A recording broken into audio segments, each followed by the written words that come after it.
Welcome, welcome to the Talking Mug. I'm your host, Terry, and I'm so happy you're here. You know, some of the best chats happen with a mug in hand before the day gets hectic, or maybe after it winds down. Wherever you are in your day, grab that mug and settle in. Let's talk. So, last week, one of the things I had mentioned was losing my parents. I know a lot of you have already felt that loss as well. In this episode, I want to talk about the loss of a mom. I was reading A Mother's Love is Unconditional. She is a best friend, someone that is always there for you, someone you can always count on. So when she's gone, that emptiness is like no other. I lost my mom when I was 34. And let me tell you, it was the most painful thing I had ever felt. I've never I've never experienced anything like that before. My heart literally was broken. She was my best friend. We spoke nearly every day. Now, don't get me wrong. When I was a teenager, we had the whole, teenager mom thing going on. But as I got older and eventually had children of my own, I understood how special she was, what she had sacrificed for us. She was a strong Christian woman who didn't have the easiest life. She had six kids, and one of them being special needs, which was my brother, Scott.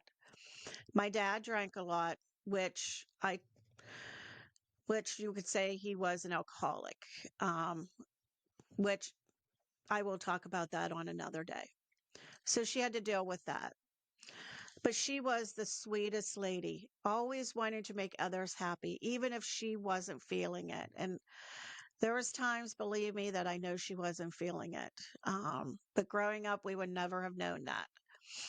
We didn't have much money when we were kids, but she always made sure that we had what we needed. Not always what we wanted, but what we needed. Especially at Christmas time. She loved Christmas. With having so many kids, she would have like one or two gifts under the tree, which in this day and age does not seem like much. But let me tell you, again, with having six kids, that's a lot to buy for. And I just remember seeing that Christmas tree and all the gifts underneath it, even though they weren't all for me. Wow, it just, just thinking back, just our Christmas time was just such truly was magical time. I just, it makes me happy just thinking about it now. Um, yeah, it was great. And that was thanks to my mom.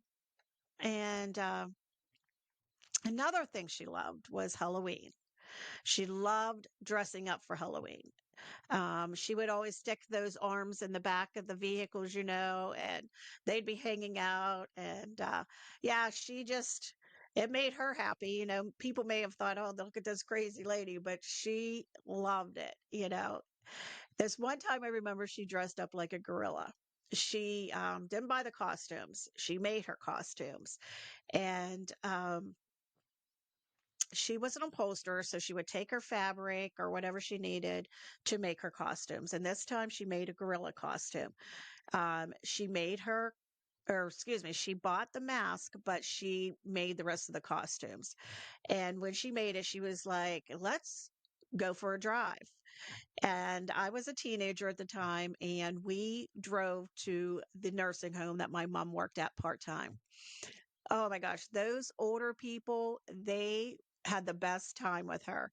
But to be honest, I think my mom had more fun than they did. Again, if she could make someone happy and laugh, that was what she was about. She just, yeah, she just loved that. But another thing she loved was she loved to go to Disney World. She also loved to go to Jekyll Island, Georgia. She absolutely, my parents went there a lot and loved that. But their favorite place was Disney World. And of course, they didn't get to go there until we were older and they were able to afford it a little bit more. Um, she would take her grandkids with her. She loved her grandkids. They were everything to her. And she would try to take at least a grandchild with her, maybe the parents, but at least a grandchild. And I think she did that mainly because if she didn't, my dad would probably drive her crazy. So, but she loved her grandkids, man. And I believe it was spring of 2001, May of 2001, I was able to go with my family. My daughter, I believe, was 7 at the time, and my son was 5. And back in those days for school, there wasn't electronic, so we always had to get approval through the schools and go and get the homework and all that stuff to make sure we took. Because when my parents went to Florida, it wasn't just a quick trip. It was like a 2-week adventure. And of course, we drove halfway. We would stay overnight somewhere, usually at the same place every year that they would go to. But again, this year was the year that I was able to go and with my family. So it was great. But on our way down, my mom just wasn't herself. She wasn't feeling well. And by the time we got to Disney World, we thought, well, maybe she had caught a bug, maybe when we stopped at the hotel and went swimming or something. We weren't sure, but we didn't think anything of it. We just thought she was coming down with something. The next day, we got up and we were going to Animal Kingdom, and we were all ready and we were heading out, and she just was in so much pain and she just did not feel good. And so she went back to the resort and stayed in the room. We went on to Disney World, or excuse me, to Animal Kingdom, um, but we had no clue how sick my mom was at that time. Again, the next day we went to the main park. She had a great time, all knowing that she was not feeling good. But again, we would never have known that. That's just the kind of woman that she was. Let's fast forward a few months ahead. Um, my mom was in and out of the hospitals, seeing doctors, and they couldn't figure out what was going on. She knew something was wrong, and but they just could not figure it out. Actually, this one doctor who I'm not naming names because, but it doesn't matter. He told my mom she needed to go see a psychotherapist, that it was all in her head. It was not in her head. She was not that kind of person. And she knew something was wrong. So she switched doctors, and this doctor was amazing. And he was like, you know what? We're going to figure this out, and we're going to we're going to get you better. Um, but we got her to Pittsburgh, or the doctor was able to get her to Pittsburgh. And when she was down there, they did a spinal tap, and she had leukemia, which was what my grandpa died of, her dad had died of. So it was not something that we wanted to hear by any means, and definitely not my mom. Little did we know she would never leave the hospital. She eventually ended up on a ventilator. And boy, I prayed a lot. I just, I wanted my mom to come home. I wanted her to be healthy. I needed her to come home. But the one day, sorry, whew, the one day I remember going off on my own, and I prayed to God, and I just said to him, God, please make my mom whole and healthy again. But if that's not your plan, please take her home. Don't let her suffer anymore. Oh, so sorry.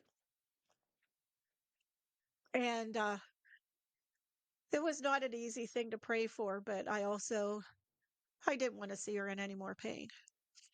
The next day, when I got off the elevator, my sister was standing there, and I knew something wasn't right. Just got this horrible feeling in me. And we walked back, and if you've been through something similar, you know when they say, let's go into this little room, it's not a good thing. And we had to make the decision to take her off the ventilator. My mom would not have wanted to be on it. And we all had to come to agreement of it. And it was all of us siblings, my dad and my grandma. And boy, my grandma, I couldn't imagine having to go through that to make that decision about one of your children. But again, she was a strong Christian woman as well. And so the doctors had told us, okay, once we made that decision, she could last for 2 days. She could last for 2 hours, 2 minutes, 2 seconds. They just didn't know. So when they decided to take her off, she took two breaths and she was gone. Wow. So we knew she was already gone. God had actually answered my prayers and took her home. And boy, did my life change that day. Whew, I'm so sorry. Nobody can prepare you for that pain or that loss. And it's been 24 years. And as you can tell, that feeling of loss is still there. And whew. So I want to say, if you're lucky enough to have your mom, cherish those moments. Take time to call her, text her, visit her, because with any of us, we're not guaranteed tomorrow. We're not here for eternity. So no matter if it's your mom, if it's your dad, if it's a sibling, whoever it is that you love so much, please take that time. And just a quick text sometimes is all it takes to know that they know that you're thinking of them. Again, life is way too short. We're not guaranteed tomorrow. So whether it's dishes or whatever it is, and I'm not even sure why I picked dishes, but whatever it is that's keeping you busy, take the time and just go see them. Just call them.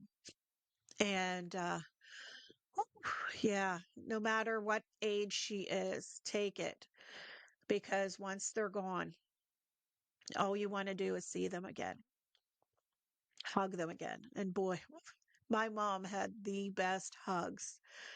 And I just wish I could have one more. She's missed out on so much. But I am thankful that she is no longer in pain. And I know I will see her again one of these days.